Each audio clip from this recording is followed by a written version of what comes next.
তুমি তো বাজা, কতদিন বিয়ে হয়েছে তোমার সঙ্গে, আমার বরেরই তো বিয়ে হয়েছে, তুমি তো বাজা, তোমার সন্তান হয় না। তো যদি কোনোদিন তোমার ওই পেটে সন্তান জন্মায় আর সেই সন্তান গিয়ে যদি স্বর্গ থেকে অমৃত এনে আমার সন্তানদেরকে দিতে পারে, ভালো করে খেয়াল করবেন কথাটা, খাওয়াতে পারে কিন্তু বলেনি, বলেছি কি যদি এনে দিতে পারে, কাজে এনে দেওয়াটাই কিন্তু মেন কথা হয়ে গেল, খাওয়ানোর কথাটা থাকলো না। তোমার গর্ভে যদি কোনোদিন সন্তান হয় আর সেই সন্তান যদি স্বর্গ থেকে অমৃত এনে আমার সন্তানদেরকে দিতে পারে, মানে সাপেদেরকে দিতে পারে, সেই দিনকে তোমার দাসী বৃত্তি থেকে মুক্তি ঘটবে। এই কথা শোনার পর থেকে বিনতা কি করলো জানেন? যতক্ষণ কদ্রু জেগে থাকে কদ্রুর দাসী বৃত্তি করে, কদ্রুর কাপড় কেচে দেয়, কদ্রুর বিছানা পরিষ্কার করে দেয়, কদ্রুর বাসন পরিষ্কার করে দেয়, কদ্রুকে খাইয়ে দেয়, স্নান করিয়ে দেয়, কদ্রুর সেবা করে। আর যেই কদ্রু ঘুমিয়ে পড়ে অমনি বিষ্ণুর উপাসনা করে। হে বিষ্ণু, আপনি কৃপা করে আমাকে এমন একটি সন্তান দিন সে যেন আপনার সেবা করতে পারে, আপনার সেবা করতে পারে। ওই জন্য যারা কৃষ্ণ ভক্ত হয় বাবা, যেই জন কৃষ্ণ ভজে সে বড় চতুর। ওই জন্য কৃষ্ণ ভক্ত যখন ভগবানের কাছে সন্তান চায়, কি বলে সন্তান চায়? হে গোবিন্দ, এমন একটি ছেলে দাও, এমন একটি মেয়ে দাও সে যেন তোমার সেবা করতে পারে। আর ভগবানের সেবা যদি কোনো ছেলে মেয়ে করে, বাবা মার সেবা বাদ দিয়ে তারা করবে না। কারণ ভগবানের প্রতি ভক্ত অথচ বাবা মাকে সেবা করে না, এটা কপটতা, এটা কখনো ভক্তি নয়। যারা সত্যিকারের কৃষ্ণ ভক্ত হয় তারা বাবা মাকেও সেবা করে, ভগবানকেও সেবা করে। বাবা মার সেবা কে তারা ছোট করে দেখে না। তাই বিনতা করলো কি, বিষ্ণুর উপাসনা করতে লাগলো সুসন্তান পাবার জন্য। নম নারায়ণ নম নারায়ণ নারায়ণ নম নারায়ণ নম নারায়ণ নম নারায়ণ নারায়ণ নম নারায়ণ নম নারায়ণ নম নারায়ণ নম নারায়ণ নম নারায়ণ।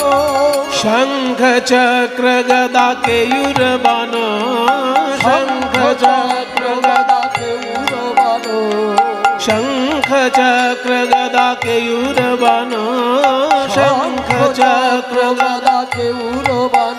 নম নারায়ণ নম নারায়ণ নারায়ণ নম নারায়ণ নম নারায়ণ নম নারায়ণ নম নারায়ণ নম নারায়ণ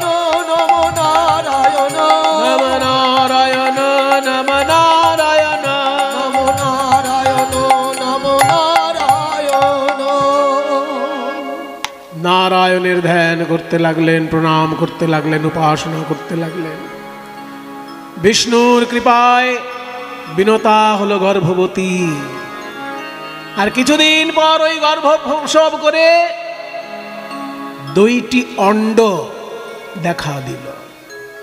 দুইটি অণ্ড প্রসব করলেন বিনতা, দুটি অণ্ড মানে দুটি ডিম প্রসব করলো বিনতা। কিন্তু সেই ডিম দুটো 500 বছর পার হয়ে যাচ্ছে তবু ফুটছে না। বাবার এই কি ডিম, সন্তান হবে যে ডিমের মধ্যে, সেই সন্তান বেরোলে তবে তো আমার দাসী বৃত্তির মুক্তি ঘটবে। কিন্তু 500 বছর পেরিয়ে গেল এখনো তো সন্তান হলো না।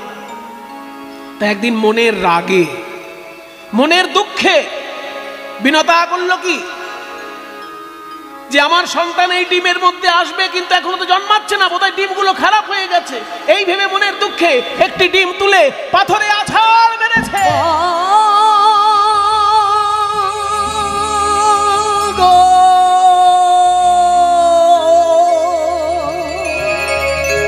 ডিম ফেটে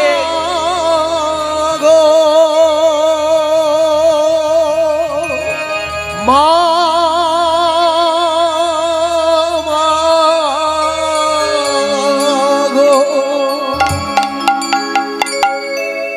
ডিম ফেটে ভিতর থেকে একটা বিকলাঙ্গ পাখি বেরিয়ে এলো। অর্ধেকটা পাখি অর্ধেকটা মানুষ, কিন্তু বিকলাঙ্গ। ডিমটা পুরোপুরি পুষ্ট হয়নি। যেহেতু মা অভিমান করে মনের দুঃখে ভেঙে দিয়েছেন ডিমটা, তাই একটি বিকলাঙ্গ অর্ধপক্ষী স্বরূপ, অর্ধেকটা মানুষ অর্ধেকটা পাখি হয়ে বেরিয়ে এলো। ছেলেটি কেঁদে কেঁদে মায়ের চরণে আছাড় খেয়ে পড়ল। মা গো, তুমি আমাকে পুরোপুরি সুস্থ হয়ে জন্মাতে দিলে না। যদি আমি পূর্ণ সুস্থ দেহ পেতাম, বিশ্ব ব্রহ্মাণ্ড প্রলয় করে দিতে পারতাম মা। কিন্তু তোমার ধৈর্যের বড় অভাব। 500 বছর পেরিয়েছে, আর 500 বছর যদি তুমি অপেক্ষা করতে, আরো 500 বছর পরে আমার জন্ম হতো মা। একসঙ্গে এই দুটো ডিম ফুটতো 500 বছর পর। কিন্তু তোমার তো ধৈর্য হলো না, তাই তুমি আমাকে অকালে প্রসব করালে মা। আমি তোমার অযোগ্য সন্তান, আমি তোমার সেবা করতে পারলাম না। আমি বিষ্ণুর, আমি সূর্যের রথে চললাম, কিন্তু আর একটা যে ডিম আছে মা, ওইটাকে তুমি মনের দুঃখে ফাটিয়ে দিও না। সাবধানে সযত্নে ওই ডিমটাকে রক্ষা করো। 500 বছর পর ওর ভেতর থেকে আমার ভাই জন্মাবে, তার নাম হবে গরুড়। আমার নাম হলো অরুণ, আমি হব সূর্যের রথের সারথি। আর ওই দ্বিতীয় পণ্ড থেকে প্রসূত হবে আমার ভাই, তার নাম গরুড়, ও হবে বিষ্ণুর সারথি। তাই আমি সূর্যের সারথি হয়ে উড়ে চললাম মা। আমি তোমার সেবা করার সুযোগ পেলাম না, কারণ আমি তো বিকলাঙ্গ, আমি যুদ্ধ করতে পারবো না। আমি পিঠে হয়তো বয়ে নিয়ে যেতে পারবো কাউকে, কিন্তু যুদ্ধ করতে পারবো না। আমার ভাই যে আসবে গরুড়, ও যুদ্ধও করতে পারবে, তাই ও এসে তোমার দাসী বৃত্তির মুক্তি ঘটাবে। দেখতে দেখতে আরো 500 বছর যখন পার হয়ে গেল, ওই দ্বিতীয় ডিমটা আপনি ফুটে ভিতর থেকে গরুড় মহারাজ প্রকাশিত হলেন। নিতাই গৌর হরি বল। বিষ্ণু ভক্ত শিরোমণি গরুড় মহারাজ কি জয়। বিষ্ণু বাহন গরুড় মহারাজ কি জয়। বিষ্ণু বাহন গরুড় মহারাজ কি জয়। দ্বিতীয় অণ্ড প্রসবিত হয়ে তার ভিতর থেকে গরুড় বেরিয়ে এলো, পূর্ণ সুস্থ সুন্দর শরীর নিয়ে। বেরোনোর সঙ্গে কি করলো জানেন? সঙ্গে সঙ্গে মায়ের চরণে শুধু একটি প্রণাম করে এক ডানা ঝাপটা দিয়ে আকাশে উঠে গেল। আকাশে উঠে গিয়ে সূর্যকে ঢেকে দিল 2 ডানা দিয়ে। 2 ডানা দিয়ে সূর্যকে ঢেকে দিল। পৃথিবী হয়ে গেল অন্ধকার। শেষকালে শুনতে পেল যে সূর্যের কোনো দোষ নেই, মাকে দাসীবৃত্তি করিয়ে রেখেছে মায়েরই এক বোন, যে আবার সম্পর্কে মায়ের সতীনও হয়, মানে সৎ মা। দুটো সম্পর্ক গরুড়ের সঙ্গে কদ্রুর, সৎ মাও হচ্ছে আবার মাসিও হচ্ছে। সেই জন্য কদ্রু নাকি আমার মাকে দাসী বানিয়ে রেখেছে। স্বর্গ থেকে অমৃত এনে দেব, তবে এই দাসী বৃত্তির মুক্তি ঘটবে। গরুড় উড়ে চলল স্বর্গে ইন্দ্রের কাছে। ইন্দ্র, কে হে তুমি?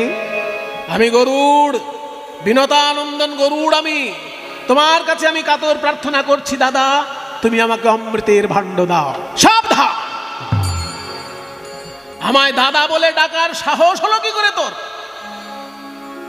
তুই একটা পক্ষী জাতি, তুই পাখি, অর্ধেকটা মানুষ অর্ধেকটা পাখি, কিন্তু পাখি তো তুই, ডানা আছে তোর। আমাকে, আমি হলাম দেবতাদের মধ্যে শ্রেষ্ঠ, ইন্দ্র আমার নাম, আমাকে দাদা বলে ডাকছিস কেন? তুমি তো সম্পর্কে আমার দাদা হও। তোমার পিতার নাম কি? কশ্যপ। আমার পিতার নাম কি? কশ্যপ। কশ্যপ ঋষির পুত্রই তো ইন্দ্র, আবার কশ্যপ ঋষির পুত্রই গরুড়। কিন্তু ইন্দ্রের মা হচ্ছেন অদিতি, আর গরুড়ের মা হচ্ছে বিনতা, শুধু মা আলাদা, বাবা এক। সেই জন্য বলছে তুমি আমাকে চিনতে পারছো না, আমি তো তোমার ভাই, তুমি খালি খালি আমার উপর রাগ করছো দাদা। শুধু অমৃতের হাঁড়িটা দিয়ে দাও, আমি ওই সাপেদের জন্য নিয়ে যাই, তারপর আবার তোমাকে এনে দিয়ে দেবো। চুপ কর, এই অমৃতের হাঁড়ি পাওয়া যাবে না, এই দেবতাদের খাদ্য। ওই সাপেদের জন্য অমৃতের হাঁড়ি দেবো না আমি। যদি না দাও দাদা, তোমার সঙ্গে কিন্তু আমি যুদ্ধ করব। কারণ আমার জীবনে দাদার থেকেও মায়ের স্থান আগে। যে কোনো মানুষের জীবনে নাকি আগে মায়ের স্থান, তারপর তো দাদার স্থান। কি বলেন? আগে দাদা, তারপর তো মা নয়। আগে মায়ের সম্মান, তারপর দাদার সম্মান।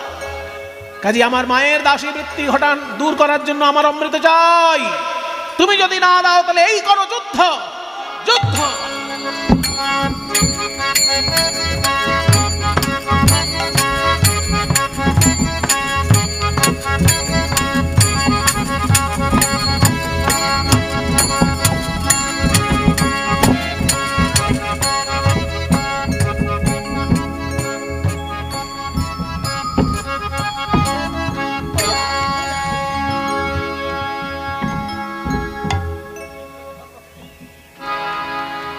শেষকালে ইন্দ্র কোনো রকমের উপায় না দেখে, ইন্দ্রের কাছে যেটা সর্বশেষ অস্ত্র বজ্র, সমস্ত অস্ত্র যদি ব্যর্থ হয়ে যায়, বজ্র কখনো ব্যর্থ হবে না। কারণ বজ্র হচ্ছে দধিচি মুনির হাড় দিয়ে তৈরি অস্ত্র। যেহেতু একজন মুনির হাড়, সেই জন্য সেটা কখনো ব্যর্থ হবে না। শেষকালে যুদ্ধে এটে উঠতে পারছে না বলে ইন্দ্র ওই বজ্র নিক্ষেপ করলো গরুড়ের উপর। আর গরুড় যেহেতু জানে যে বজ্র হচ্ছে দধিচি মুনির হাড় দিয়ে তৈরি অস্ত্র, ওই জন্য গরুড় কি করলো জানেন? বজ্রকে প্রণাম করলো। কি করলো জানেন? ওই দেখুন কি করছে। যখনই বজ্র মেরে দিয়েছে, ওই বজ্রের উদ্দেশ্যে গরুড় কি করলো? নিজের গা থেকে একটা পালক খুলে বজ্রের উদ্দেশ্যে নিক্ষেপ করল।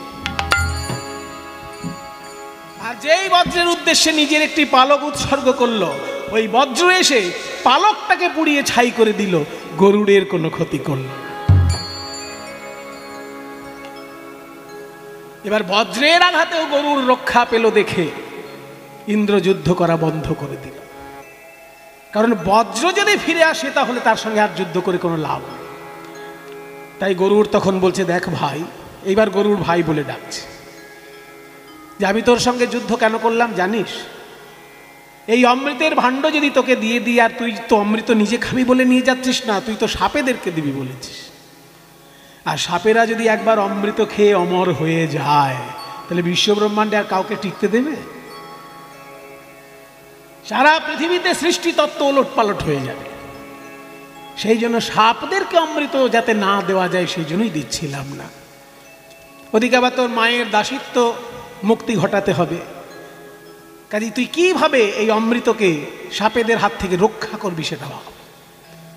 তখন গরুড় বলছে, দাদা আমি একটা বুদ্ধি বলছি, শোনো। অমৃতের হাড়ি আমি নিয়ে যাব, সাপেদেরকে দেখিয়ে দেবো এই দেখো অমৃতের হাড়ি। তারপর তোমার ছেলে জয়ন্ত, মানে ইন্দ্রের ছেলে যে, তার নাম জয়ন্ত। এই জয়ন্তের একটা আশ্চর্য ক্ষমতা ছিল, অদৃশ্য হয়ে চলে যাওয়া। কোথাও অদৃশ্য হয়ে যাওয়াটা জয়ন্তের কাছে কোনো ব্যাপার ছিল না। তাই বলছে অমৃতের হাড়ি আমি রেখে দেব, তোমার ছেলে জয়ন্ত অদৃশ্য অবস্থায় ওই অমৃতের হাড়ি নিয়ে চলে আসবে, কেউ বুঝতে পারবে না যে অমৃতের হাড়ি কোথায় চলে গেল। এইটুকু তোমার ছেলেকে করতে বলো, কারণ আমি তো অমৃতের হাড়িটা ওখান থেকে উঠিয়ে আনতে পারবো না, আমি অমৃতের হাড়িটা নিয়ে গিয়ে রেখে দেবো। তোমার ছেলে যেহেতু অদৃশ্য হতে পারে, ও যেন গিয়ে অমৃতের হাড়িটা নিয়ে আসে। তাই গরুড় তখন ওই অমৃতের হাড়ি এনেছিল এবং ওই সাপেদেরকে ডেকে একটা কুশের আসন পেতে অমৃতের হাড়ি রেখেছিল। মরা কুশে অমৃতের বিন্দু ছিটিয়ে দেখিয়ে দিয়েছিল, এই দেখো মরা কুশে অমৃত ছিটিয়ে দিলাম, মরা কুশ জ্যান্ত হয়ে গেল। তাহলে এটা অমৃত, এই অমৃতের হাড়ি থাকলো কুশের উপর। এই বলে অমৃতের হাড়িটা কুশের উপরে রেখেছিল। জয়ন্ত এসে সেই অমৃতের হাড়ি নিয়ে চলে গেল। ওই জয়ন্ত এসে অমৃতের হাড়ি যখন অদৃশ্য অবস্থায় নিয়ে গেল, সাপরা বুঝতে পারলো না যে অমৃতের হাড়ি কোথায় গেল। কি গো, তুমি যে অমৃতের হাড়ি আনলে সেটা গেল কোথায়? বলে অমৃত হাড়ি বোধ হয় অদৃশ্য হয়ে যায় আপনা আপনি, আমি তো এনে দিয়েছি, সেটা তো তোমরা দেখেছো। মরা কুশকে জ্যান্ত করে দিয়েছি, তাও তোমরা দেখেছো? বলে হ্যাঁ, সেটাও দেখেছি। তাহলে এই কুশের উপরেই তো অমৃতের হাঁড়ি ছিল, ওইখানেই অমৃত বোধহয় বিলীন হয়ে গেছে। এই শুনে সাপেরা তখন ওই কুশ চাটতে লাগলো। কুশ চাটতে চাটতে তাদের জিহ্বা দ্বিধা বিভক্ত হয়ে গেল। তখন থেকে সাপেদের জিহ্বা বা সাপ জাতীয় যে সব প্রাণী আছে তাদের জিহ্বাগুলো দ্বিধা বিভক্ত। আর ওই যে অমৃতের হাঁড়িটা জয়ন্ত নিয়ে চলে গেল, সেই সময় ভারতবর্ষের 4টি জায়গায় রেখেছিল। যেখানে যেখানে ওই অমৃতের হাঁড়ি রেখেছিল সেখানে সেখানে একটু করে অমৃত পড়ে যায়। সেই জন্য সেই 4টি মহাতীর্থে কুম্ভ মেলা উৎসব হয়। জয়ন্ত যখন নিয়ে যায় ওই অমৃতের হাঁড়ি, 4টি জায়গায় বিশ্রাম দিয়েছিল। সেই 4টি জায়গা হচ্ছে হরিদ্বার, তারপর প্রয়াগরাজ মানে এলাহাবাদ, আরেকটি হচ্ছে উজ্জয়িনী, আরেকটি হচ্ছে নাসিক। ভারতবর্ষের এই 4টি জায়গায় ওই অমৃতের হাঁড়ি রাখা হয়েছিল। তাই সেইখানে লক্ষ লক্ষ মানুষের বিশ্বাস গেলে অমৃত লাভ হবে। আপনাদের আশীর্বাদে 4টি তীর্থেই কুম্ভ মেলায় আমি দর্শন করে এসেছি, প্রণাম করে এসেছি। আমার সৌভাগ্য হয়েছে ভারতবর্ষের 4টি কুম্ভ মেলাতেই যোগদান করে স্নান করে আসার, এবং মাকে সঙ্গে নিয়ে গিয়ে স্নান করিয়েছিলাম। এটা আমার বড় একটা প্রাপ্তি। সেই জন্য এই যে 4টি জায়গায় কুম্ভ মেলা অনুষ্ঠান হয় এই কারণে। কিন্তু গরুড় যখন ওই অমৃতের হাঁড়ি এনেছিল, সেই সময় বৃন্দাবনে ওই কদম গাছটার 3টে ডালের মাঝখানে অমৃতের হাঁড়িটা রেখেছিল।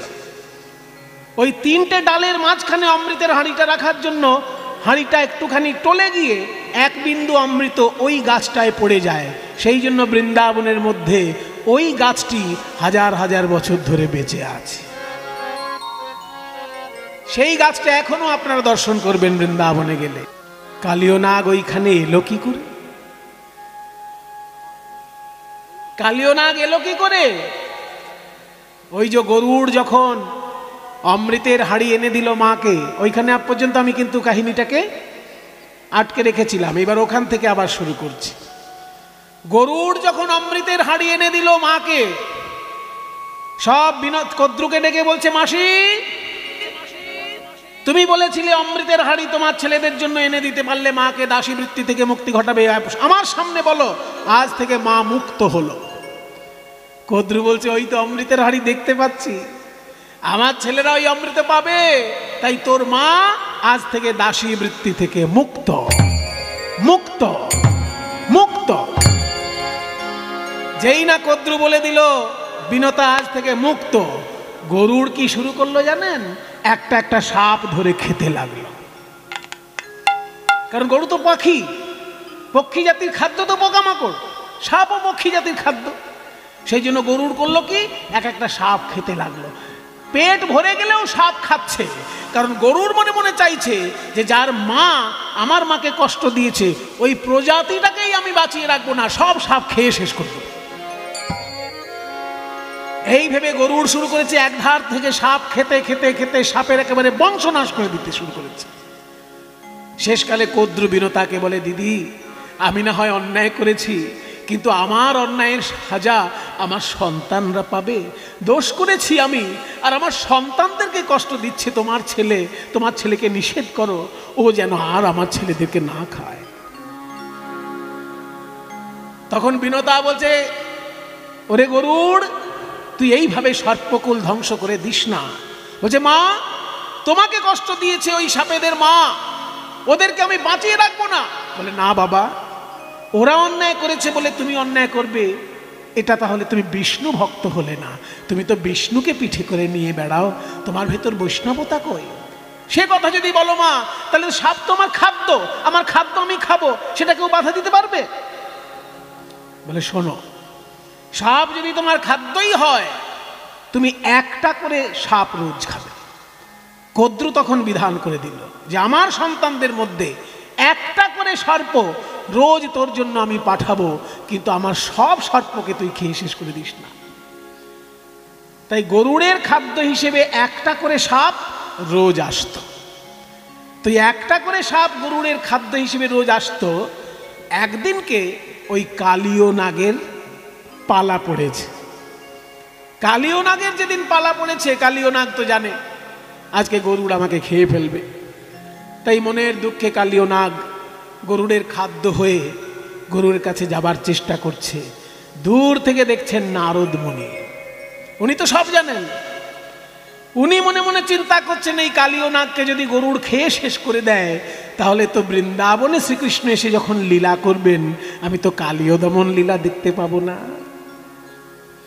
তাই সব সাপের মৃত্যু ঘটলেও কালীয়র মৃত্যু ঘটানো যাবে না, কালীয় নাগকে বাঁচাতেই হবে। তাই নারদ মুনি এসে কালীয় নাগকে বলল, শোনো কালীয়, গরুড় তোমাকে খেতে পারবে না, তুমি এখনই চলে যাও বৃন্দাবনে। যমুনার তীরে দেখবে একটা নতুন হ্রদ তৈরি হয়েছে, যে হ্রদটা যমুনা থেকে বিচ্ছিন্ন অথচ যমুনার জলেই তৈরি হয়েছে।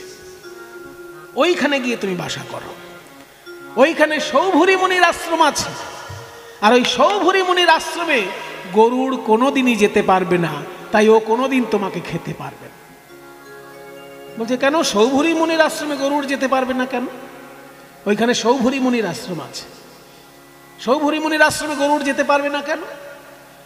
এই সৌভরী মুনি ছিলেন বিরাট প্রভাবশালী একজন মুনি। এই সৌভরী, তার এত বড় ক্ষমতা ছিল যে ওই মান্ধাতার পুত্র যুবনাশ্বের, মান্ধাতা নাম শুনেছেন তো? কোনো জিনিস পুরনো হলে বলে মান্ধাতা যুগের জিনিস। মান্ধাতা ছিলেন আমাদের ভারতবর্ষেরই প্রাচীন একজন রাজা। সেই মান্ধাতার পুত্র যুবনাশ্বের 50টি কন্যা ছিল। তো একবার সৌভরী মুনি জানতে পারলেন যে পাশে স্ত্রী না থাকলে কোনো কোনো যজ্ঞ করা যায় না। কিছু কিছু যজ্ঞ আছে বাবা, পাশে স্ত্রী না থাকলে সেই যজ্ঞ করা যায় না। তাই সৌভরী মুনি ওই রাজার কাছে গিয়ে বলেছিলেন, আপনার তো 50টি মেয়ে আছে, একটি মেয়ের সঙ্গে আমার বিয়ে দিন, আমার স্ত্রী পাশে থাকলে আমার যজ্ঞ করতে সম্পূর্ণ হবে। তখন রাজা ভাবলেন যে সর্বনাশ, এই মুনি ঋষির গলায় আমার মেয়েকে তুলে দেওয়ার থেকে, মেয়েকে কি মুনি ঋষির গলায় মেয়েকে তুলে দিতে আছে, তার থেকে এক কাজ করি, মুনি ঋষিকে যদি ফিরিয়ে দিই, সেটাও আবার মুনি ঋষিকে অসম্মান করা, হিসাব দিয়ে দিতে পারে।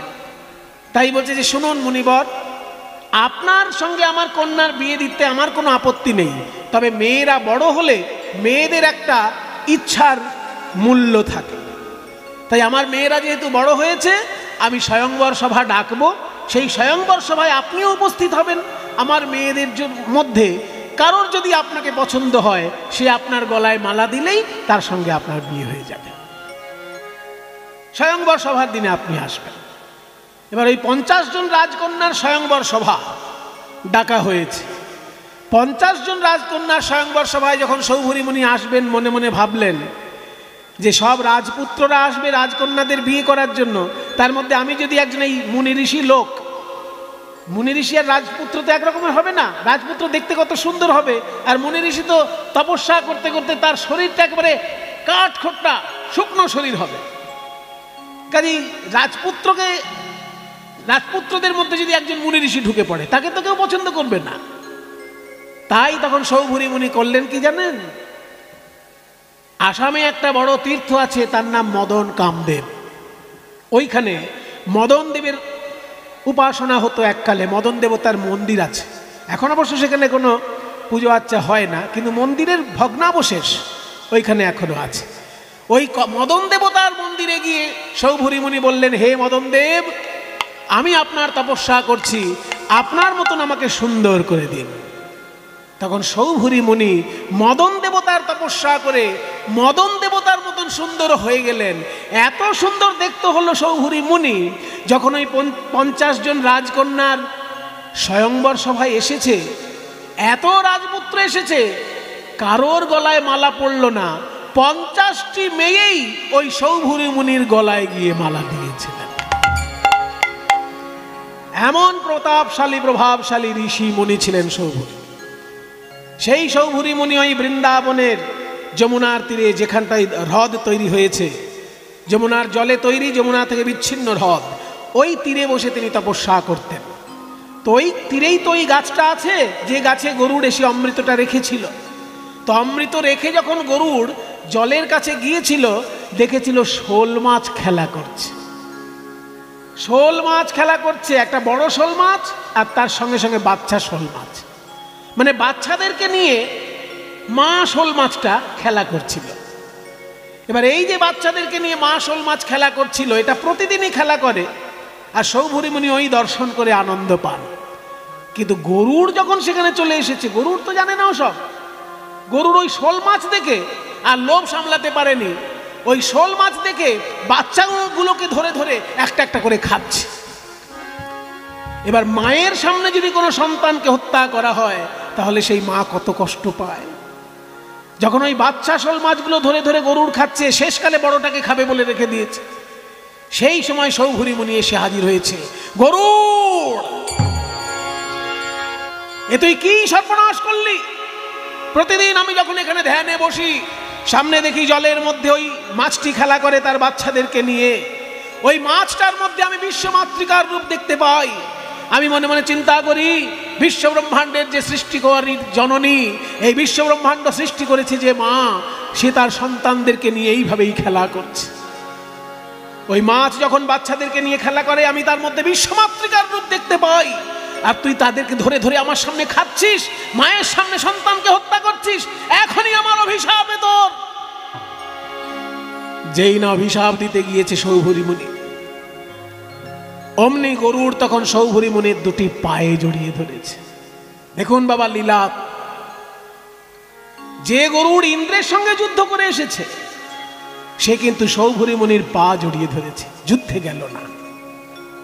কারণ ভারতবর্ষে দেবতার উপরে মুনি ঋষির সম্মান, দেবতার উপরে মুনি ঋষির সম্মান। তাই ইন্দ্রের সঙ্গে যুদ্ধ করেছে গরুড়, কিন্তু সৌভরী মুনির সঙ্গে যুদ্ধে গেল না।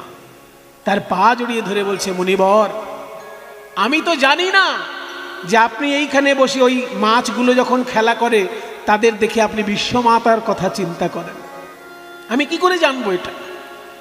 আর দ্বিতীয় কথা, আমি জাতিতে পক্ষী, আর পক্ষী জাতির খাদ্যই তো মাছ। মাছরাঙা পাখি কি কোনো বক বা যেসব পাখি মাছ খায়, তারা যদি কোনো জায়গায় গিয়ে মাছ খায়, সেটা কি তার পাপ হবে? সেটা তো তার খাদ্য। তা আমি হলাম পক্ষী জাতি, মাছ তো আমার খাদ্য। আমি যদি আমার খাদ্য খাই, সেখানে আমি অপরাধটা কি করলাম? এই কথা শুনে সৌভরী মুনি শান্ত হয়ে বললেন, ঠিক কথা, তুই পক্ষী জাতি, তুই মাছ খেয়েছিস, তাতে তোর কোনো পাপ নেই। আর আমি যে ওই মাছগুলোকে দেখে আমার জগৎ জননীর কথা চিন্তা করি, সেটাই বা তুই জানবি কি করে? কাজে তোর দিক দিয়ে কোনো দোষ নেই। তুই খেয়ে ফেলেছিস যখন, এখন তোর কোনো দোষ নেই। কিন্তু শুনে রাখ গরুর, কান খাড়া করে শোন, ভবিষ্যতে যদি তুই কখনো এইখানে আসিস, আমার অভিশাপ থাকলো, এইখানে দ্বিতীয়বার কখনো আসলেই তুই মাথা ফেটে মরে যাবি, মৃত্যু হবে তোর এইখানে দ্বিতীয়বার কখনো আসলে। তাই সৌভরী মুনির অভিশাপে ওইখানে গরুড় কোনোদিন যেতে পারবে না। ওরে কালীয় নাগ, তুই গরুড়ের খাদ্য হিসেবে আজকে যাচ্ছিস তো, পালিয়ে যা। ওই সৌভরী মুনির আশ্রমের লাগোয়া যে সরোবর, ওইখানে গিয়ে তুই বাসা তৈরি কর, কারণ ওখানে গরুড় কোনোদিন যাবে না। আর নারদ মুনি তো মনে মনে জানে গরুড় এখানে কোনোদিন আসবে না ঠিকই, কিন্তু এইখানেই শ্রীকৃষ্ণ এসে লীলা করবেন, আর এই কালীয় দমন লীলা সেদিন আমরা দেখতে পাব। ওই যে কালীয় নাগের সঙ্গে যুদ্ধ করছে, ওই কালীয় নাগ কে? যে আজকে গোবিন্দ যার মাথার উপর উঠে নৃত্য করছেন, কত বড় ভাগ্যবান সে। এই কালীয় নাগ পূর্বজন্মে ছিল চন্দ্রধ্বজ রাজা। চন্দ্রধ্বজ রাজা একবার ভয়ঙ্কর তার পেটে শূল বেদনা হল। কোনো ওষুধেই যখন এই পেট ব্যথা সারছে না, শেষকালে ধন্বন্তরী বললেন যে আমি আপনাকে একটা টোটকা বলতে পারি। ওই মান সরোবর বলে একটা বিরাট বড় সরোবর আছে কৈলাসে, ওইখানে যদি আপনি গিয়ে, মানস সরোবরে যদি গিয়ে স্বর্ণহংসের পিত্ত ভক্ষণ করতে পারেন, ওখানে একটা সোনালী হাঁস দেখবেন সাঁতার দিচ্ছে, ওই স্বর্ণহংস, ওই স্বর্ণহংসের পিত্ত ভক্ষণ করতে পারলে আপনার শূল ব্যাধি সারে। এবার চন্দ্রধ্বজ রাজা যখনই গিয়ে ওই স্বর্ণহংসকে বধ করতে গিয়েছে, অমনি স্বর্ণহংস কথা বলছে, সাবধান। কে কথা বলে? আমি হাঁস কথা বলছি। হ্যাঁ, হাঁসে আবার কথা বলে? আমি একজন তপস্বী, এখানে হাঁস রূপে বিচরণ করছি, তাই তোমার মঙ্গলের জন্যই কথা বলছি। বলুন কে আপনি? বলে শোনো, আমি একজন ঋষি, হাঁস রূপে এখানে শুধু বিচরণ করছি। আমার পিত্ত ভক্ষণ করলে তোমার পেট ব্যথা সারবে, এই তো? বলে ওরে বাবা, আপনি তো সব জানেন দেখছি। হ্যাঁ, আমি সর্বজ্ঞ হাঁস, আমার পিত্ত ভক্ষণ করা তোমার দরকার নেই। এই যে সরোবরের তীরে এক গাছগুলো আছে, ওই গাছে দেখো একজন ঋষি তপস্যা করছে, ওই ঋষির পা ধোয়া জল যদি তুমি খেতে পারো তোমার পেট ব্যথা সেরে যাবে। কোন কোন মতে উনি হচ্ছেন অগস্ত্য ঋষি, গাছে পা ঝুলিয়ে তপস্যা করছে। এবার চন্দ্রধ্বজ রাজা যখনই গেছেন সেই ঋষির কাছে, হে ঋষিবর, আপনার দুটি চরণের মধ্যে একটি চরণ একটু এগিয়ে দিন, আমি একটু পা ধোয়া জল খাবো, আমার পেট ব্যথা সারবে। ঋষি তখন যেই পাটা এগিয়ে দিয়েছেন সেই পাটায় ভয়ঙ্কর ঘা। এই ঘেয় পায়ের পা ধোয়া জল খাওয়া যায়? ঋষিবর, আপনার তো আরো একটা চরণ আছে, সেইটা বাড়িয়ে দিন, এটার চরণ জল খাওয়া আমার পক্ষে খুব কষ্টকর। তো আর একটা চরণ যেটা আছে সেটা যখন বাড়িয়ে দিয়েছে, বলে দেখে আগের চরণটা তো তবু ভালো ছিল, সেখানে ঘা ছিল কিন্তু পোকা ছিল না। এই চরণটা আবার দেখা যাচ্ছে ঘায়ের মধ্যে পোকা কিলবিল করছে। বাবারে, এই জল কি করে খাবো? কিন্তু যদি এই জল যদি আমি না খাই তাহলে তো ঋষি আবার অভিশাপ দিয়ে দেবে। বলে ঠিক আছে, চরণ জল দিন, আমি বাড়িতে নিয়ে গিয়ে খাবো। এবার ওই চরণ জলটা মাথায় করে নিয়ে রাজা বাড়িতে এসেছে, এসে রানীদেরকে বলছে, দেখো এখানে মুনি ঋষির চরণ ধোয়া জল আছে, কিন্তু ওনার চরণে ঘা ছিল বলে ওই পোকামাকড় ওইসব রয়েছে, কিন্তু আমার পক্ষে তো এটা ওষুধ, আমাকে খেতেই হবে। তুমি এক কাজ করো, এই জলটা বাড়ির ছাদে রেখে এসো, সারাদিন ধরে সূর্যের ভয়ঙ্কর তাপে এর পোকা মাকড় জীবাণু যা আছে সব মরে যাবে, পরিষ্কার হয়ে যাবে। যখন সেই ছাঁকা জলটা দেবে, আমি খাবো। এবার ওই জল যখন সূর্যের তাপে শুকোতে দিয়েছে, মানে পোকামাকড় যাতে মরে যায় সেই জন্য যখন সূর্যের তাপে রেখে দিয়েছে জলটা, সেই সময় এক রানী আবার ওই জলটা খেয়ে ফেলেছে। সেটা জানতে পেরে ওই অগস্ত্য ঋষি ছুটে এসেছেন, রাজা চন্দ্রধ্বজ, তোমার পেট ব্যথা সারবে বলে আমি আমার পা ধোয়া জল তোমায় দিলাম, আর তুমি সেই জল এনে বাড়িতে রেখে দিয়েছো, জল পান করলে না, তাই আমাকে অসম্মান করেছো। মুনি ঋষিকে অসম্মান করেছে যখন, তুমি সর্পকুলে জন্মগ্রহণ করবে। কিন্তু একটা জিনিস জানবে, মুনি ঋষির অভিশাপ পাওয়াটাও বড় ভাগ্যের ব্যাপার। যখন তুমি আমার অভিশাপ পেলে যে সর্পকুলে জন্ম পাবে, আবার আমার আশীর্বাদটাও শুনে নাও, যেহেতু আমার পা ধোয়া জল তুমি মাথায় করে বয়ে এনেছো, তাই সর্পরূপে যখন তুমি জন্মগ্রহণ করবে, ওই মাথার উপর শ্রীকৃষ্ণ নৃত্য করবে। যেহেতু ভক্ত পদধৌত জল, সেই পা ধোয়া জল যেহেতু মাথায় করে তুমি এনেছো, ওই জন্য ওই মাথায় ভগবানের চরণ শোভা পাবে। তাই সেই চন্দ্রধ্বজ কালীয় নাগরূপে জন্মগ্রহণ করেছে, আর তার মাথার উপর শ্রীকৃষ্ণ নৃত্য করছেন। কিন্তু বাবা, একটা জিনিস জানবেন, যেখানে ভালো থাকে না সেখানে খারাপও এসে বাসা বাঁধতে চায়। ভালোর পাশাপাশি মন্দ থাকে বলেই কিন্তু ভালোর এত নাম ডাক ছড়ায়, তাই না? সবাই যদি ভালো হয়ে যায় তাহলে আর ভালোর কোনো মূল্য থাকবে? ভালো একটা কি দুটো কি পাঁচটা থাক, আর 90-95টা মন্দ থাক, তবে তো ভালো, নাকি বলুন? আপনার কি বলেন? 95টাই ভালো আর 5টা যদি মন্দ হয় তাহলে ভালোর কোনো দাম থাকবে? ওই জন্য ভালো থাকে তো 1টা থেকে 5টার মধ্যেই থাক, আর 90 থেকে 95টা মন্দের মধ্যেই থাক, এটাই মোটামুটি ক্যালকুলেশন। তা ভগবান শ্রীকৃষ্ণ যেহেতু লীলা করবেন বৃন্দাবনে, আগে থেকেই মুনি ঋষিরা সেইখানে এসে যেমন মন্দিরে বা গাছতলায় বা পর্বতের গুহায় তপস্যা শুরু করেছেন, তেমনি কিছু কিছু দুষ্ট প্রকৃতির লোকেরাও সেইখানে এসে বাসা বাঁধছেন। কৃষ্ণ আসার আগে থেকেই অসুরের দল আশেপাশে জন্ম নিচ্ছে। এই যে মনে করুন অঘাসুর, বকাসুর, শকটাসুর, এরা তো কৃষ্ণ আসার জন্যই বৃন্দাবনে এসেছিল। কৃষ্ণ যদি বৃন্দাবনে না থাকতো তাহলে তো এই সব অসুরগুলো সেখানে আসতো না। কৃষ্ণ যেহেতু এসে লীলা করছে, তাই অসুরগুলো এসে তাদের কেরামতি দেখানোর চেষ্টা করছে। অবশেষে হাত পা গুটিয়ে হয় যমালয়ে যেতে হচ্ছে, আর না হলে শ্রীকৃষ্ণের চরণে যেতে হচ্ছে। যেহেতু শ্রীকৃষ্ণ ভগবান, সেই জন্য তার হাতে যারা মার খাচ্ছে সরাসরি মুক্তি লাভ ঘটছে, সরাসরি তারা ভগবানের চরণের সঙ্গে বিলীন হয়ে যাচ্ছে। এটা তাদের সৌভাগ্য।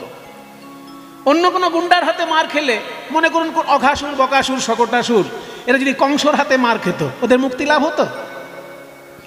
কিন্তু কৃষ্ণের হাতে মার খেয়েছে বলে সবার মুক্তি লাভ হয়ে গেছে। এটা তাদের ভাগ্য। কাজেই মার খাওয়াটাও ভাগ্যে থাকা চাই। ঠিক জায়গা মতো মার খেলে মুক্তি লাভও হয়ে যায়। মার খাওয়াও কিন্তু অল্প ভাগ্যের কথা নয়। যদি কৃষ্ণের মতন হাত থাকে, কৃষ্ণের মতো হাত যদি থাকে, তাহলে সেখানে মার খাওয়াটাও ভাগ্যের ব্যাপার। কারণ সেখানে যারা মার খেয়েছেন, যারা মরেছেন, তাদের মুক্তি লাভ হয়েছে। তো যেহেতু কৃষ্ণ এসে লীলা করবেন, সেই জন্য মুনি ঋষি এসে সেইখানে আশেপাশে ধ্যান তপস্যা করার জন্য কেউ কেউ আশ্রম বানাচ্ছে, কেউ গাছের তলায় বসে তপস্যা করছে, কেউ গিরি গুহায় তপস্যা করছে, আবার দৈত্য দানবরাও আশেপাশে আসছে, অপেক্ষা করছে তারা কখন কৃষ্ণ আসে, খাপ করে ধরব। ঠিক তেমনি কালীয় নাগও এসেছে বৃন্দাবনে। সারা পৃথিবীর মধ্যে এত জায়গা থাকতে কালীয় নাগ বৃন্দাবনে কেন এলো? তার অনেক বড় কাহিনী আছে, আমরা শুনবো, একটু একটু করে সবই শুনবো। বৃন্দাবনে কালীয় নাগ এসে যেই জায়গাটায় থাকতেন, সেই জায়গাটার নাম হচ্ছে কালীদহ। কালীয় দহ। দহ কাকে বলে? এই যে শিয়ালদহ নাম শুনেছেন তো? শিয়ালদা স্টেশন, শিয়ালদা স্টেশন পুরো নামটা কি? শিয়ালদা তো নয়, শিয়ালদহ। তেমনি খড়দা, আমরা খড়দা বলি, কিন্তু লিখতে হয় কি? খড়দহ। তেমনি দহ শব্দের অর্থটা কি তাহলে? শিয়ালদহ, খড়দহ। দহ জিনিসটা কি তাহলে? দহ জিনিসটা হচ্ছে হ্রদের মতন। হ্রদ, হ্রদ জানেন তো? বিরাট বড় জলাশয়কে হ্রদ বলে। বিরাট জলাশয়, দিঘির থেকে অনেক বড় জলাশয়, তাকে বলে হ্রদ। অনেকগুলো পুকুরের মতন, অনেকগুলো পুকুর মিলেমিশে এক জায়গায় হয়ে যাবে, সেরকম যদি হয় সেটা দিঘি। আর দিঘিও প্রায় 100-150 দিঘি ঢুকে যেতে পারে, 1000 খানেক দিঘি ঢুকে যেতে পারে, এত বড় জলাশয় যদি থাকে, তাকে বলে হ্রদ। কিন্তু হ্রদ উচ্চারণটা সবসময় হয় না, হয় রফলা দ, হ্রদ তো। কিন্তু কিছু কিছু লোক ছোটবেলা থেকে রফলা উচ্চারণ করে না বলে আজীবন করতে পারে না।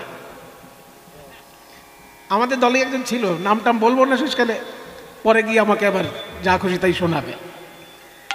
সে কোনোদিন রফলা উচ্চারণ করে না। মানে কারোর নাম যদি প্রদীপ হয়, সে প্রদীপ বলবে, প্রদীপ দা, ও প্রদীপ দা, আচ্ছা না, এরকম প্রদীপ বলে না কোনোদিন। তেমনি ব্রহ্মা, বিষ্ণু, মহেশ্বর। ব্রহ্মা রফলা বলে, ব্রহ্মা, বিষ্ণু, মহেশ্বর। ব্রহ্মা, প্রদীপ। তাহলে রফলা বাদ দিয়ে বলা হ্রদ যদি হয়, তাহলে কি বলবো? হদ। এবার হদ, হদ, এটা বারবার বলুন, দেখুন কিরকম উল্টে যাবে। হদ, হদ, হ, দহ, দহ, দহ, দহ। যারা বাংলা ভাষা নিয়ে গবেষণা করেন তারা জানেন যে শব্দ এইরকম ভাবে পাল্টে যায়। হ্রদ শব্দটাই রফলাবাদ হয়ে গিয়ে হদ হয়েছিল, সেই হদটা উল্টে গিয়ে দটা আগে এসে গেছে, হটা পরে হয়েছে দহ। অর্থাৎ দহ মানে হ্রদই। তাহলে এই যে হ্রদ, কালীয় নাগ যে হ্রদে বাস করতেন, সেই হ্রদটা কেমন হ্রদ? সেই হ্রদটা কিন্তু একটা প্রাকৃতিক হ্রদ, মানে খুঁড়ে তৈরি করা হয়নি, হ্রদটা আপনা আপনি তৈরি হয়েছে। হ্রদের অনেক রকমের রূপ আছে বাবা, যারা ভূগোল নিয়ে পড়াশোনা করেন দেখবেন, হ্রদ অধ্যায়টা দেখবেন, হ্রদের অনেক রকমের রূপ আছে, তার মধ্যে এক রকমের হ্রদকে বলা হয় অশ্বক্ষুরাকৃতির হ্রদ। এই অশ্বক্ষুরাকৃতির হ্রদ কোনগুলো হয় না, নদী যেতে যেতে, মনে করুন নদীটা সোজা যাচ্ছে, যেতে যেতে হঠাৎ মারাত্মক বাঁক নিল। এই যে নদী যাচ্ছে যাচ্ছে যাচ্ছে, হঠাৎ বাঁদিকে বাঁক নিল। এই যে নদী বাঁদিকে বেঁকে গেল, ওই যে নদীর বাঁকের মাথায় একটা বিরাট বড় জলাশয় তৈরি হচ্ছে আস্তে আস্তে। পরবর্তীকালে নদীর গতিপথ ওই দিকে না গিয়ে আবার ছোট করে একটা গতিপথ বাদিকে তৈরি হয়ে গেল। ওই বিরাট বড় জলাশয়টা নদীর বাঁকের মাথাতে রয়ে গেল, নদী থেকে বিচ্ছিন্ন হয়ে গেল, তার নাম হয়ে গেল অশ্বক্ষুরাকৃতির হ্রদ। নদীর বাঁকেই তৈরি, অথচ নদী থেকে বিচ্ছিন্ন হয়ে গেল। তাহলে যখনই নদী থেকে বিচ্ছিন্ন যতক্ষণ না হচ্ছে সেটাকে হ্রদ বলা হবে না, সেটা নদীরই অংশ। কিন্তু যেই বিচ্ছিন্ন হয়ে গেল, যদি আকাশ থেকে এরোপ্লেন থেকে কেউ দেখে, ওটা দূর থেকে দেখতে ঘোড়ার খুরের মতো দেখাবে। ওই জন্য ওই হ্রদটাকে বলা হয় ঘোড়ার খুরের মতো অশ্বক্ষুরাকৃতির হ্রদ। এই কালীয় নাগ যেখানে বাস করত সেই হ্রদটা ওই ধরনের তৈরি হয়ে গেছিল। যমুনার বাঁকে যমুনার জলেই তৈরি হ্রদ, কিন্তু যমুনা থেকে বিচ্ছিন্ন। আর বিচ্ছিন্ন হয়ে গেলে কি সুবিধে আর কি অসুবিধে? অসুবিধে হচ্ছে সেইখানে শ্যাওলা হবে, সেইখানে নানা রকম পশু পাখি এসে তাদের কেরামতি দেখাতে পারবে, কিন্তু নদীর প্রবাহতে তো শ্যাওলা টোলা ওগুলো কিছু মানে ক্ষতিকর কিছু হবে না। যেখানে জলের প্রবাহ থাকে সেই জলটা তো ভালো থাকে, কিন্তু জল যদি বদ্ধ হয়ে যায় সেইখানে অনেক রকমের খারাপ কিছু হওয়ার সম্ভাবনা থাকে। তাই যমুনার জল যখন যমুনা থেকেই বিচ্ছিন্ন হয়ে অশ্বক্ষুরাকৃতির হ্রদ তৈরি হয়েছে, সেইখানে কালীয় নাগ এসে বাসা বেঁধেছে।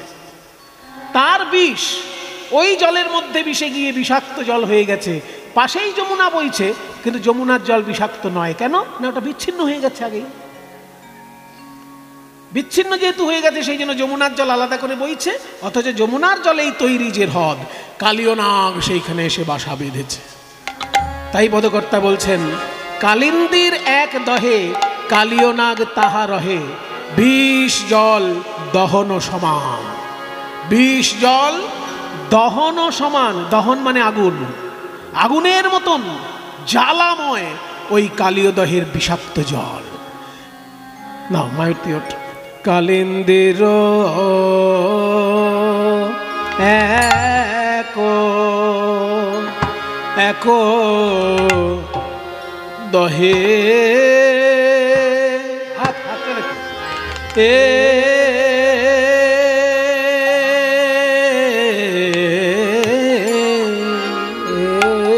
কালিন্দির এক দহে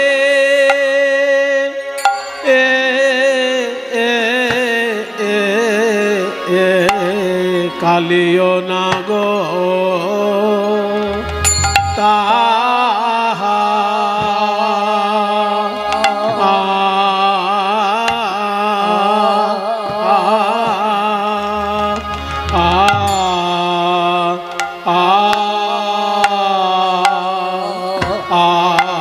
রহে। কালিন্দির এক দহে কালীয় নাগ তাহা রহে রে আহা রে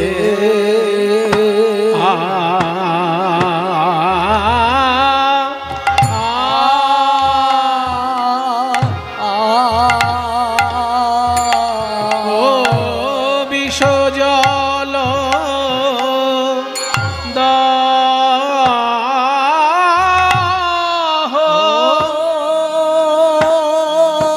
আগুনের মতো বিষাক্ত,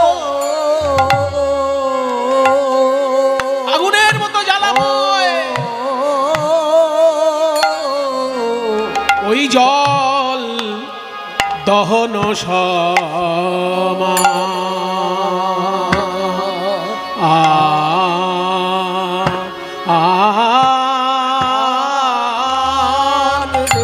রে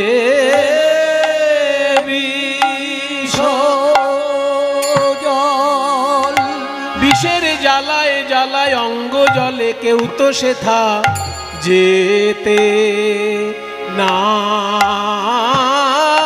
রে। কালী দহের বিষ জলে কালিদাহের বিষ জলে কেউ তো সেথায় যেতে না। কালিদাহের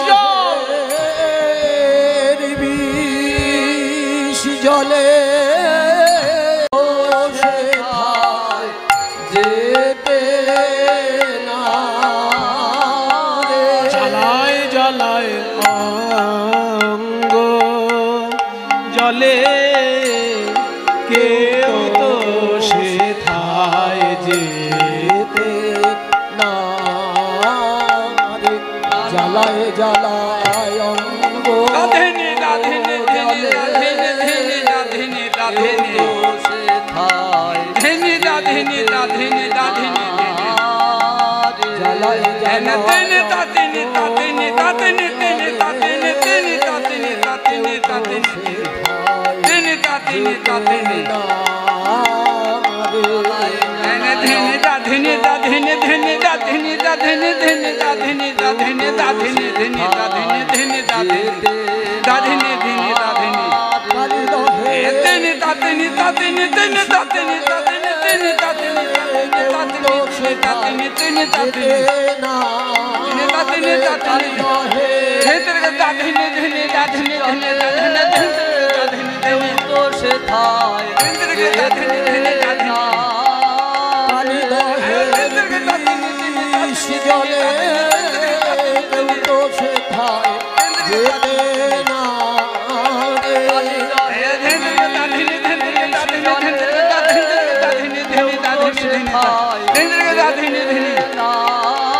জ্বালায় জ্বালায়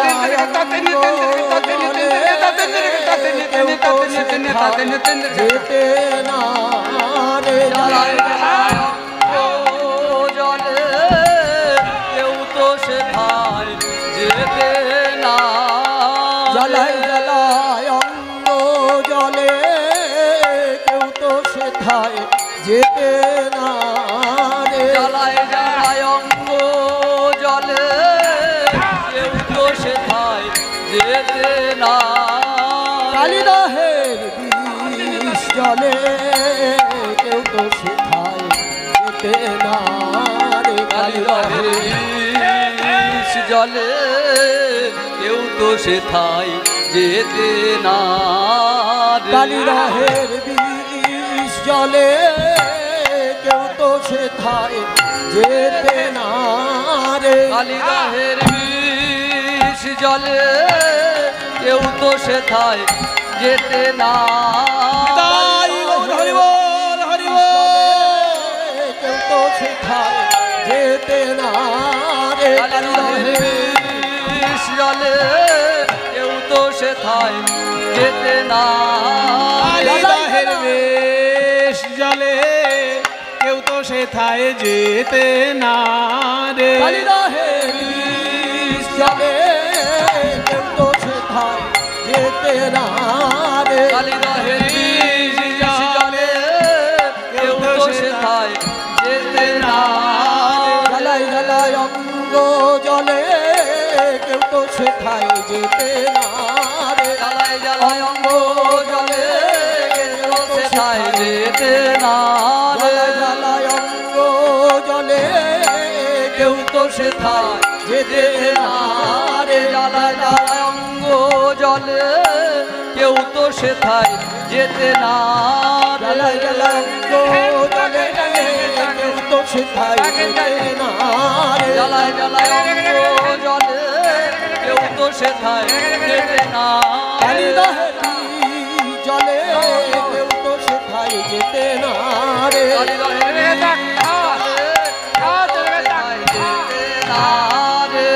বিষ জলে কেউ তো সেথায় যেতে না রে। বিষ জলে কেউ তো সেথায় যেতে না রে। বিষ জলে কেউ তো সেথায় যেতে না রে। বিষ জলে কেউ তো সেথায় যেতে না রে। অঙ্গ জলে কেউ তো সেথায় যেতে না।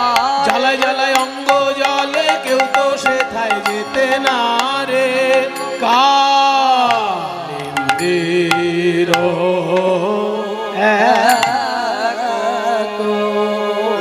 কালিন্দীর এক দহে, কালিন্দী মানে যমুনা, যমুনার এক দহে মানে যমুনার বিভিন্ন বাঁকে ওই রকম এক একটা হ্রদ তৈরি হয়েছে। তার মধ্যে বৃন্দাবনে যে হ্রদটা তৈরি হয়েছে, সেই পঞ্চকোশী বৃন্দাবনের মধ্যে যে হ্রদটা তৈরি হয়েছে, দূরে হয়তো আরো আছে, কিন্তু আপাতত বৃন্দাবনে যে পঞ্চক্রোশ এলাকা, ওই পঞ্চক্রোশী এলাকার মধ্যে যে বড় হ্রদটা যমুনা দিয়েই তৈরি হয়েছে, অথচ যমুনা থেকে বিচ্ছিন্ন। এখন যদি আপনারা বৃন্দাবনে যান, ওই হ্রদ কিন্তু দেখতে পাবেন না। শেষকালে কীর্তন শুনে বৃন্দাবনে কেউ যদি কালিয়দমনের হ্রদ দেখতে যান, খুঁজে পাবেন না। শেষকালে বলে, সুপ্রভু কি সব উল্টো পাল্টা বললো, এখানে কিছুই তো দেখছি না। উল্টো পাল্টা নয়, যখন কালিয়নাগ ওখান থেকে চলে গেল, তখন শ্রীকৃষ্ণই করলেন কি, ওই জলটাকে ব্যবহারযোগ্য করে তোলার জন্য যমুনার সঙ্গে মিশিয়ে দিলেন। আবার শ্রীকৃষ্ণের সময়ে হ্রদটা আলাদা ছিল, যার জন্য যমুনা থেকে বিচ্ছিন্ন হয়ে তার জলটা বিষাক্ত ছিল। যমুনার জল বিষাক্ত ছিল না, ওই হ্রদের জল বিষাক্ত ছিল। কিন্তু যখন কালিয়নাগ সেখান থেকে চলে গেল, আস্তে আস্তে সেই জল স্বাভাবিক হয়ে গেল, বিষমুক্ত হয়ে গেল। তখন শ্রীকৃষ্ণ যমুনার মূল ধারার সঙ্গে ওই হ্রদটিকে এমনভাবেই মিশিয়ে দিলেন যে যমুনার ধারা থেকে আর আলাদা করে তার কোনো অবস্থান থাকলো না। সেই জন্য এখন যদি বৃন্দাবনে যান, যেখানে কালিয়দহ ঘাট দেখবেন সেটা যমুনার তীরেই। এখন আলাদা কোনো হ্রদ আপনারা দেখতে পাবেন না। বৃন্দাবন দর্শনে যাবেন অবশ্যই, গিয়ে যেখানে কালিদহ ঘাট আছে, সেই গাছ তো এখনো আছে, যে গাছে উঠে শ্রীকৃষ্ণ ঝাঁপ দিয়েছিলেন সেই গাছ এখনো রয়েছে ওখানে। কি করে ওই গাছটি ওখানে এলো? তাহার উপরে বায় কোনো পাখি যদি উড়ে যায়, তাহার উপরে বায়, তাহার উপরে তাই গৌর হরি হরি উপরে বায়, তাহার উপরে বায়, তাহার উপরে বায়, তাহার উপরে বায়, উপরে বায়, তাহার কোন পাখি যদি উড়ে যায়, পড়ে তাহা তেজিয়া পরাণ রে। বিষ জলে পড়ে তাহা, সেই পাখির প্রাণ, সেই পাখির প্রাণ, যে পাখি কালিদহের উপর দিয়ে উড়ে যায়, ওই বিষ জলের জ্বালায় ছটফট করতে করতে তার মধ্যে পড়ে যায় আর কালিয়নাগের খাদ্য হয়ে যায়। তার প্রাণ আকুলি বিকুলি, আকুলি বিকুলি করে গো, পড়ে তাহা আকুলি বিকুলি।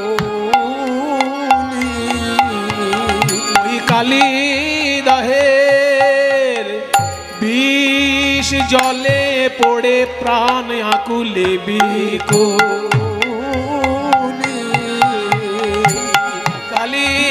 কালিদহের বিষ জলে সবাই ছটপট করে গো, কালিদহে বিষ জলে প্রাণ সবাই ছটপট করে গো, কালিদহে বিষ জলে কেন ছটপট করে গো, কালিদহে বিষ জলে সবাই ছটপট করে গো, কালিদহে বিষ জলে প্রাণ আকুলে বিকুলি।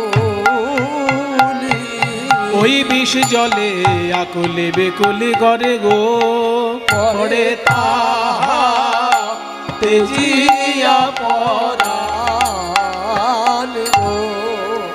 যখন ওই কালিদহের তীরে তীরে মহাপ্রভু ঘুরছিলেন, তখন কৃষ্ণদাস বলেছিলেন, প্রভু এই দেখো সেই কদম গাছ, এই কদম গাছের উপর উঠে শ্রীকৃষ্ণ ঝাঁপ দিয়েছিলেন কালিদহ জলে। আপনারাও যদি এখন বৃন্দাবনে যান, দেখতে পাবেন সেই কদম গাছ। এই তো কদম্ব তরুর উপরে উঠিয়া দিলেন ঝাঁপ, হেথা শিশুকুল কাঁদিয়াও আকুল সুরগণ হেরি কাঁপ। কৃষ্ণদাস বলেছিল মহাপ্রভুকে। তাহলে এই কদম গাছটা অমর হয়ে রইল কি করে? দাপর যুগ থেকে এখনো কলিযুগে বেঁচে আছে। মহাপ্রভু যখন দর্শন করেছেন তখনও যেমন দেখতে ছিল, এখন যে গাছটা আছে এখন একই রকম দেখতে আছে। একভাবে ওই গাছ বেঁচে আছে, কদম গাছটি অমর। মহাপ্রভু যেমন দেখেছেন আমরাও তেমন দেখছি। ওই জন্য গাছটির নাম হচ্ছে অক্ষয় কদম্ব বৃক্ষ। অক্ষয়, ও মরবে না। কেন মরবে না? এই যে কুম্ভ মেলায় যে মানুষ যায় অমৃতের সন্ধানে, ওই অমৃত বিন্দু ওই কদম গাছের উপর পড়েছিল। গরুড় যে গাছে অমৃত রেখেছিল, তাই সেই কালীদহের গাছের একদম যমুনার তীরেই কালীদহ ঘাট। তাহার উপরে ভাই পাখি যদি উড়ে যায় পড়ে তাহা তেজিয়া পরাণ। বিষ লিছে জলে, কোন পশু যদি যায় কুলে। বিষয়ুথ লিছে জলে, প্রাণী যদি যায় কুলে। বিষের বাতাস পাইয়া মরে, তারা বিষের বাতাস পাইয়া মরে। ও মা স্থাবর জঙ্গম কত, কুলে মরি আছে সতরে।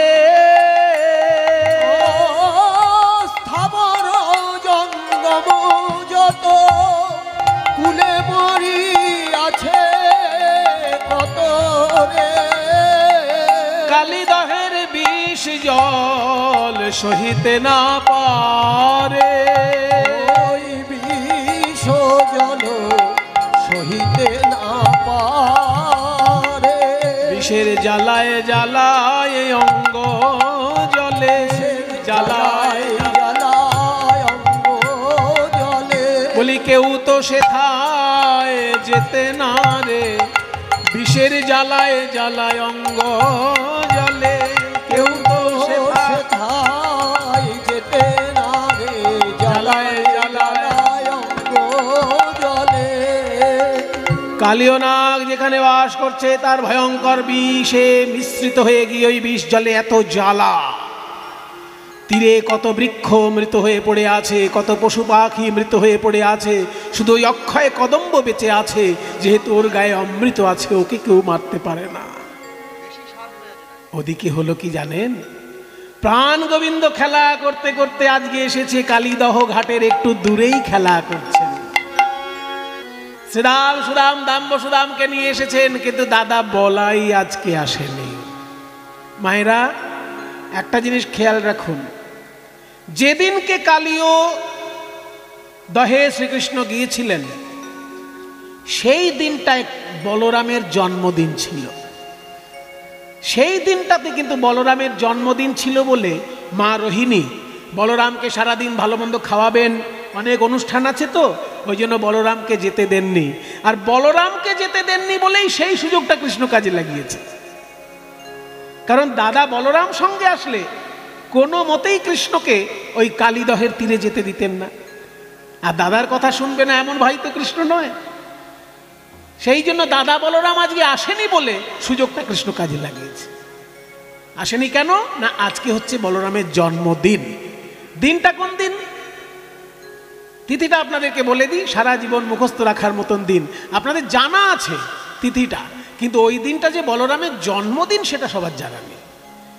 যে দিনটাকে সারা ভারতের লোক বলে রাখি পূর্ণিমা, যে দিনটাকে সারা ভারতের লোক বলে রাখি পূর্ণিমা, রাখি বন্ধন উৎসব হয়, বৈষ্ণব জগতে সেই পূর্ণিমাটার নাম হচ্ছে ঝুলন পূর্ণিমা। সাধারণ মানুষের কাছে যেটা রাখি পূর্ণিমা, বৈষ্ণবদের কাছে সেটা ঝুলন পূর্ণিমা। কারণ ওই দিন রাধা কৃষ্ণের ঝুলন লীলা আস্বাদন হয়েছে। আর মজার ব্যাপার হচ্ছে ওই দিনই বলরামের জন্মদিন, আর ওই দিনই কালীয় দমনের দিন। কাজেই ভারতবর্ষের যে তিথি মাহাত্ম্য, তিথি মাহাত্ম্যের মধ্যে এই তিথিটার এতটাই গুরুত্ব যে একটা তিথিতে চারটে বড় বড় ব্যাপার। ওই দিন রক্ষাবন্ধন উৎসব, ওই দিন ঝুলন লীলা, আবার ওই দিন বলরামের জন্মদিন, আবার ওই দিন কালীয় দমনের দিন। দিনটা কোনটা? না শ্রাবণ মাসের পূর্ণিমা। শ্রাবণ মাসের পূর্ণিমা। বৈশাখ মাসের পূর্ণিমা হয় বুদ্ধ পূর্ণিমা, জ্যৈষ্ঠ মাসের পূর্ণিমা হয় স্নান যাত্রার পূর্ণিমা, আষাঢ় মাসের পূর্ণিমা হয় গুরু পূর্ণিমা, আর শ্রাবণ মাসের পূর্ণিমাটা হচ্ছে এই ঝুলন পূর্ণিমা বা বলরামের জন্মদিন বা রাখি বন্ধন উৎসব বা কালীয় দমনের দিন। ওই দিনকে আজকে ভগবান শ্রীকৃষ্ণ খেলায় এসেছেন বন্ধু বান্ধবদের সঙ্গে।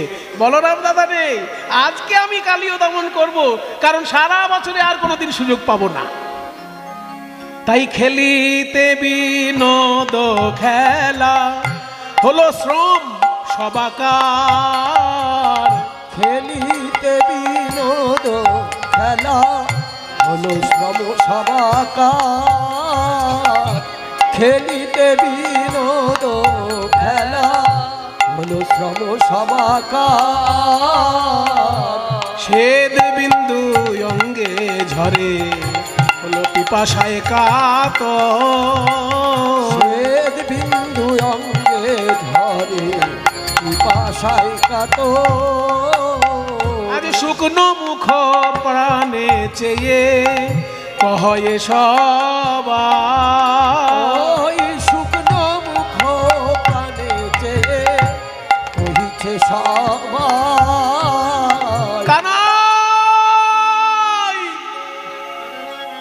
কানাই, অনেকক্ষণ জল খাইনি রে, পিপাসায় যেন বুকটা ফেটে যাচ্ছে। পিপাসায় প্রাণ যায় রক্ষা করো ভাই। পিপাসায় প্রাণ যায় রক্ষা করো ভাই। প্রাণের কানাই বলে দে রে, প্রাণের কানাই বলে দে রে, কোথা গেলে জল খেতে পাবো। প্রাণের কানাই বলে দে রে, কোথা গেলে জল খেতে পাবো। ওরে পিপাসায় আজ প্রাণ যায় ভাই, কোথায় গেলে জল। বলে দে, পিপাসায় প্রাণ যায় ভাই, কোথা গেলে জল খেতে পাবো। প্রাণের কানাই বলে দে, পিপাসায় প্রাণ যায় উপায় বলো ভাই। কৃষ্ণ মনে মনে চিন্তা করলেন, এখন পরিষ্কার জলের দিকে যদি পাঠিয়ে দিই আমার বন্ধুদেরকে, তাহলে তো কালীয় দমন হবে না। তাই আমি বরং এদেরকে বলি যে কালীদহে যা, সেখানে জল পাওয়া যায়। জল পাওয়া যায় বললে যা, ওই কালীদহের দিকে যা। তাই সখাগণের কথা শুনি শ্যাম বিনোদিয়া, শ্যাম বিনোদিয়া কালীয় দমন লাগি চিন্তন করিয়া, চিন্তন করিয়া। কালীয় দমন লাগি চিন্তন করিয়া, চিন্তন করিয়া। যখনই শ্রীরামকে বললেন, রে শ্রীরাম, ওই যে কালীদহ, এ সুবল, ওই যে কালীদহ, এ সুদামা, ওই যে কালীদহ, ওইখানে নাকি জল আছে শুনেছি। আমি ওখানে যাইনি কোনোদিন, কারণ বলাই দাদা আমাকে কোনোদিন যেতে দেয়নি, কিন্তু শুনেছি ওটা বিরাট বড় জলাশয়। চল তো গিয়ে দেখি। বন্ধুদের সঙ্গে যখনই ওই জলাশয়ের তীরে গিয়েছে, শ্রীরাম সুদাম তো জানে না ওটা বিষ জল। তাই করলো কি, কালীদহের বিষ জল পান করি সবে। ওই কালীদহের বিষ জল পান করি সবে। বিষে অঙ্গ জর জর লুটাইলো তবে। বিষে অঙ্গ জর জর লুটাইল তবে। কালীদহের বিষ জল পান করে কানাই, কানাই রে,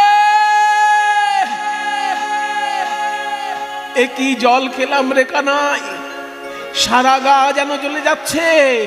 সারা গা যেন জ্বলে যাচ্ছে। ওরে আমি মরে যাব তাতে দুঃখ নেই কানাই, কিন্তু তোর এই চাঁদ মুখ আমি তো আর দেখতে পাবো না মরে গেলে। ওই দেখ ওই দেখ, ওইখানে আবার ধবলি সামলি জল খাচ্ছে, ওরে ওদেরকে বাঁচাবে। ওই বিষাক্ত জল পান করে শ্রীদাম সুদাম সকলে লুটিয়ে পড়ল যমুনার তীরে। কালিদহের তীরে সবাই লুটিয়ে পড়ল।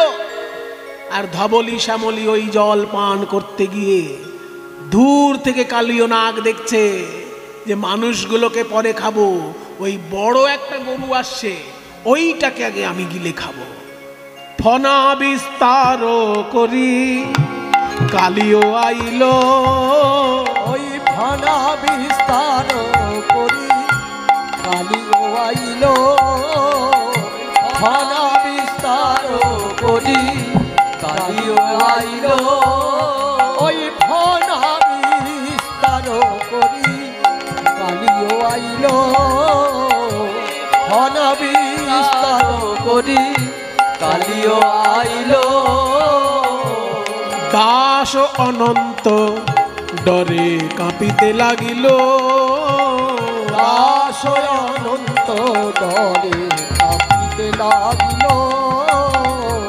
যখনই ধবলি শ্যামলীকে লেজের মধ্যে বেষ্টন করে নিয়ে কালীয় নাগ গভীর জলে চলে গেল। আর কি গোবিন্দ থাকতে পারে? গোবিন্দ, গো মানে গরু, গো মানে পৃথিবী, গো মানে ইন্দ্রিয়।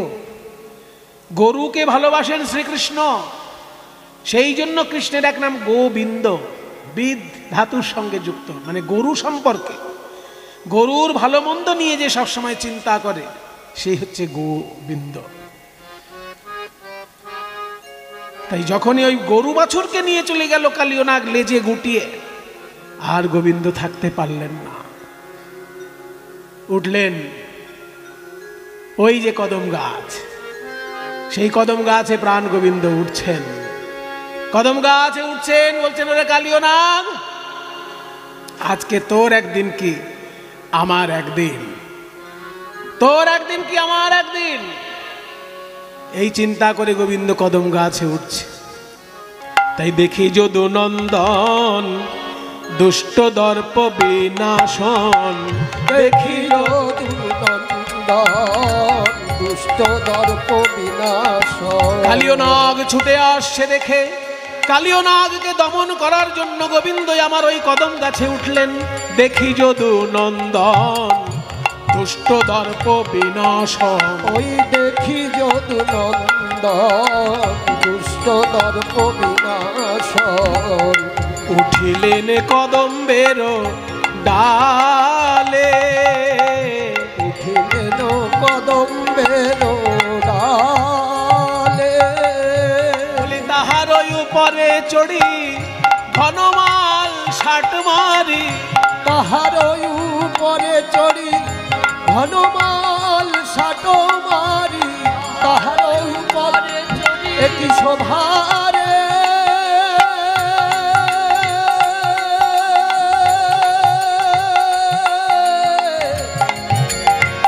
একই শোভারে।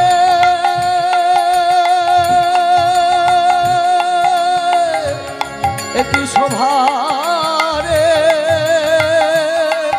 একই শোভারে। তাহার ওই উপরে চড়ি তাহার উপরে চড়ি ঘনমাল ষাট মারি। ঝাঁপ দিলা কালী দহ জলে, আহারে ঝাঁপ দিলা কালী দহ জলে। কৃষ্ণ গোবিন্দ আমার ওই কদম গাছে উঠে কালীয় দমন করার জন্য যেই ঝাঁপ দিয়েছেন, কালী দহের গভীর জলে কালীয় নাগের সঙ্গে তার দ্বন্দ্বযুদ্ধ শুরু হলো। কালীয় নাগের সঙ্গে যখন শ্রীকৃষ্ণের দ্বন্দ্বযুদ্ধ শুরু হলো, শ্রীকৃষ্ণ কি করলেন? কালীয় নাগের একেবারে ফনার উপরে উঠে গেলেন। এক একটা চরণের আঘাতে মাথাটা ফেটে যাচ্ছে। ফেটে গিয়ে মুখ থেকে এমন রক্ত উঠছে, মাথার মণিটা ছিটকে গিয়ে গোবিন্দেরই চরণে পড়ছে, আর ওই মুখ থেকে রক্ত গিয়ে আকাশে উঠছে। আকাশে কালীয় নাগের রক্ত উঠে গিয়ে সেই রক্ত যখন পৃথিবীতে পড়ছে, রক্ত বৃষ্টি হচ্ছে। সারা বৃন্দাবনের লোক অবাক যে বৃন্দাবনে আমরা কোনোদিন রক্ত বৃষ্টি দেখিনি, আজকে কেন রক্ত বৃষ্টি দেখছি।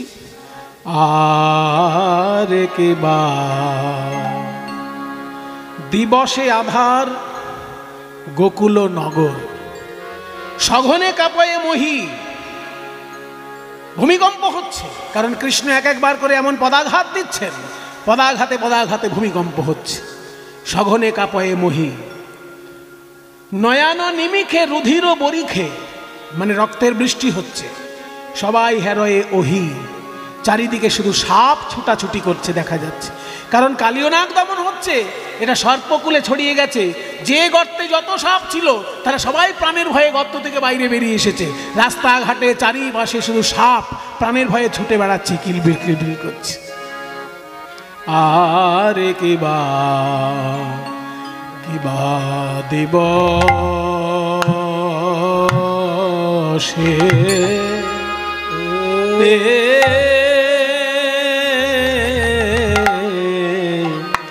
দিবসে আধার আধার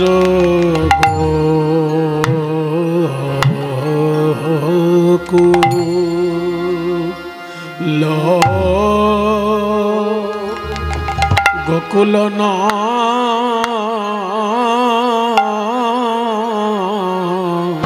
নগর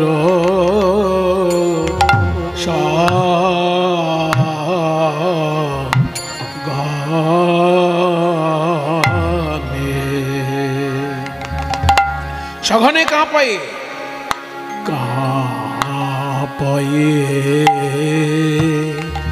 বহে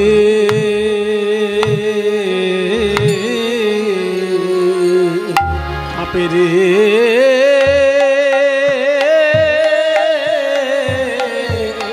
আজ বৃন্দাবনে কে দশা,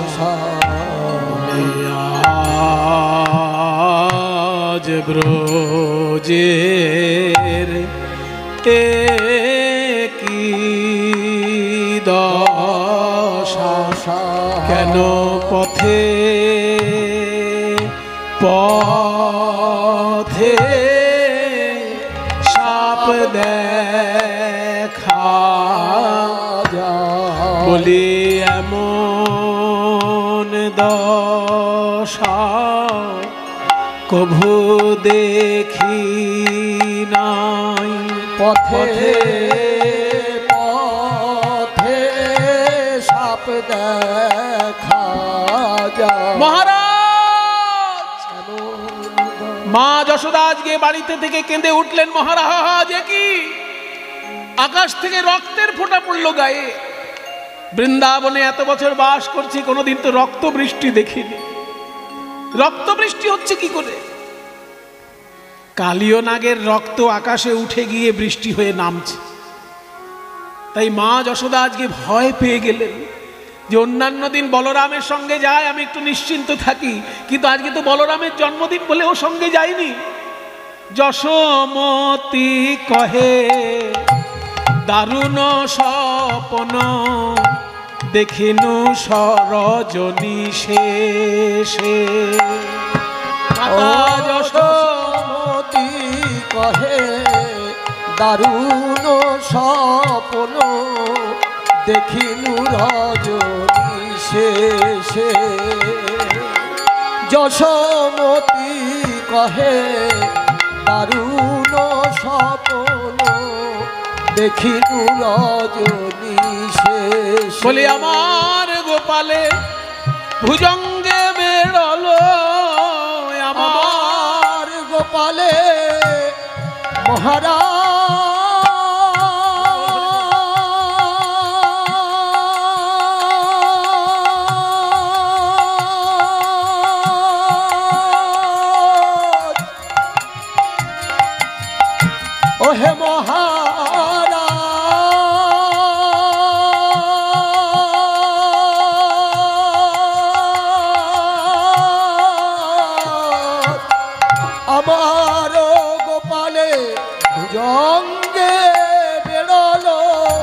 যার লোভী সমবি